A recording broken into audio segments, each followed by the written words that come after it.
13 cara rayakan Lebaran, anti boros, di saat harga BBM dan sembako naik. Sebelum lanjut, tolong klik subscribe dan like ya Bu. Dan kalau video ini manfaat, bantu share ke teman-teman yang lain ya.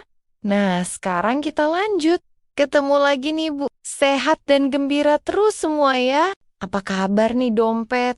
Masih bernapas atau sudah koma gara-gara harga BBM sama sembako yang hobi banget balapan naik ke langit? Jujur ya, saya sendiri kalau lihat struk belanjaan sekarang, rasanya lebih horor daripada nonton film Pengabdi Setan. Apalagi ini momen Lebaran sudah di depan mata, yang biasanya bikin pengeluaran bocor halus kayak ban motor kena paku. Tapi tenang dulu, jangan buru-buru pingsan di pojokan dapur.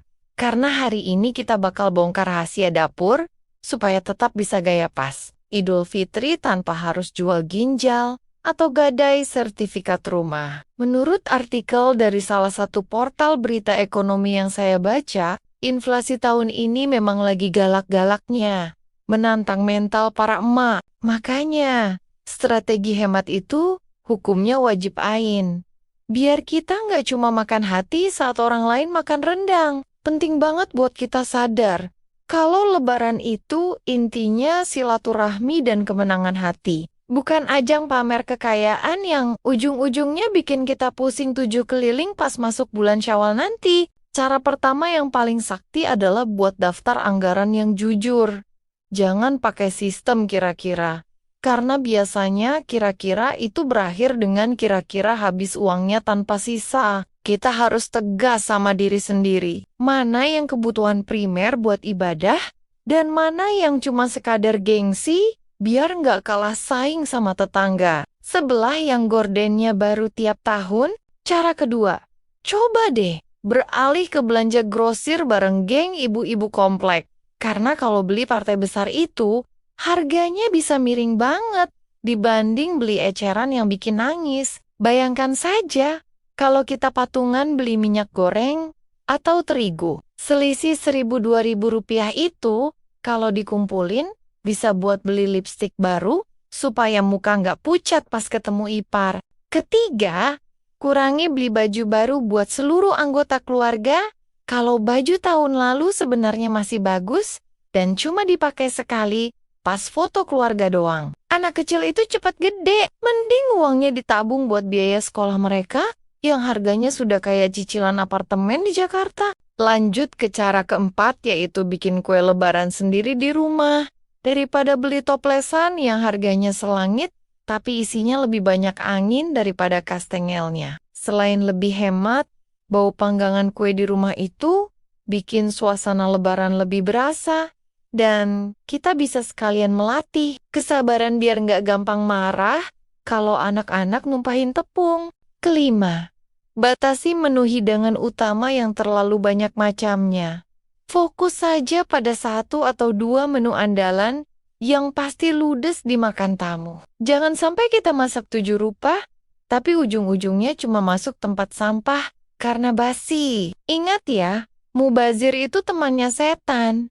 Dan kita kan mau jadi ahli surga setelah sebulan puasa. Keenam, pakai sistem amplop buat bagi-bagi THR ke keponakan. Tentukan nominalnya dari jauh hari, dan jangan gengsi. Kasih nominal kecil karena yang penting itu niat tulusnya. Kalau keponakannya ada 20 orang dan kita kasih masing-masing 100.000, itu namanya kita lagi simulasi.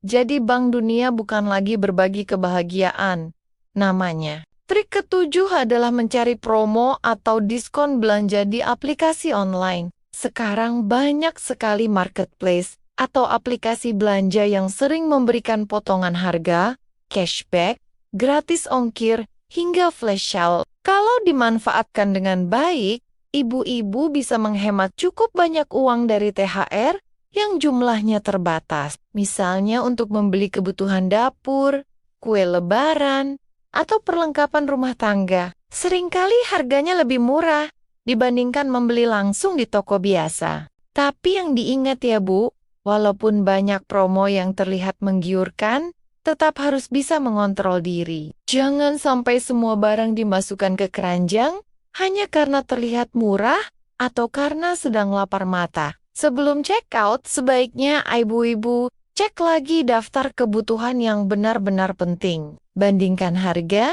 dan pastikan barang tersebut memang diperlukan oleh keluarga. Dengan cara ini, promo benar-benar menjadi alat untuk menghemat uang, bukan malah membuat pengeluaran semakin besar. Kedelapan, manfaatkan poin belanja atau cashback yang selama ini kita kumpulin dari minimarket, karena di saat genting begini, recehan pun terasa seperti emas batangan. Kesembilan, kalau mau mudik usahakan pakai kendaraan yang paling efisien atau cari teman buat barengan. Biar biaya bensin dan tol bisa dibagi 2 atau 3. Jangan sampai demi gengsi pulang kampung pakai mobil mewah sewaan, padahal cicilan motor di rumah saja masih sering nunggak 2 bulan. Dan yang nomor 10 adalah buat dekorasi rumah sendiri, alias kerajinan tangan dari barang bekas yang ada di gudang, biar rumah terlihat segar tanpa harus keluar uang jutaan rupiah di toko mebel. Kadang cuma dengan ubah posisi kursi dan ganti sarung bantal saja sudah bikin suasana rumah beda banget. Kayak hotel berbintang 5 versi ekonomis. Cara ke-11 adalah batasi buka puasa bersama yang terlalu sering di luar rumah, karena biasanya agenda ini yang paling banyak menyedot dana darurat kita. Pilih 1 atau 2 undangan yang paling penting saja. Sisanya lebih baik buka di rumah pakai kerupuk dan sambal. Yang penting kumpul sama suami dan anak tercinta. Ke-12, simpan dana cadangan khusus buat biaya tidak terduga. Karena biasanya ada saja pengeluaran mendadak seperti ban bocor atau keran air yang tiba-tiba minta pensiun. Terakhir, cara ke-13 adalah syukuri apa yang ada dan jangan membandingkan hidup kita dengan postingan orang di media sosial yang seringkali cuma bungkusnya saja yang indah. Intinya kalau kita bisa kelola uang dengan cerdas, harga BBM naik setinggi gunung pun kita tetap bisa senyum lebar sambil makan opor ayam tanpa rasa was-was ditagih hutang. Sebenarnya kalau dipikir-pikir, kita ini sering terjebak dalam perlombaan pamer kemewahan yang sebenarnya tidak ada pialanya, kecuali rasa lelah dan dompet yang kempes. Lebaran itu saatnya membersihkan hati dari benci dan iri. Tapi kenapa malah sering jadi ajang pamer barang baru yang bikin hati orang lain iri? Mungkin ini saatnya kita refleksi diri. Apakah selama ini kita belanja karena butuh atau cuma karena takut dianggap kurang mampu oleh lingkungan sekitar kita? Memang tidak mudah melawan arus konsumerisme yang gila-gilaan sekarang. Tapi percayalah, kesederhanaan itu punya martabatnya sendiri yang jauh lebih elegan daripada kemewahan hasil berhutang. Mari kita hadapi kenaikan harga ini dengan kepala dingin dan hati yang luas, sambil tetap menjaga semangat optimisme bahwa rezeki tidak akan tertukar selama kita mau berusaha. Semoga Lebaran kali ini benar-benar membawa kemenangan bagi iman kita dan kemenangan bagi kesehatan finansial keluarga kita. Semangat terus ya para emak hebat, pejuang dapur. So, terima kasih banget buat semua yang sudah menonton video ini. Sampai jumpa di obrolan serta cerita yang lebih menarik di video berikutnya. Salam semangat buat ibu hebat.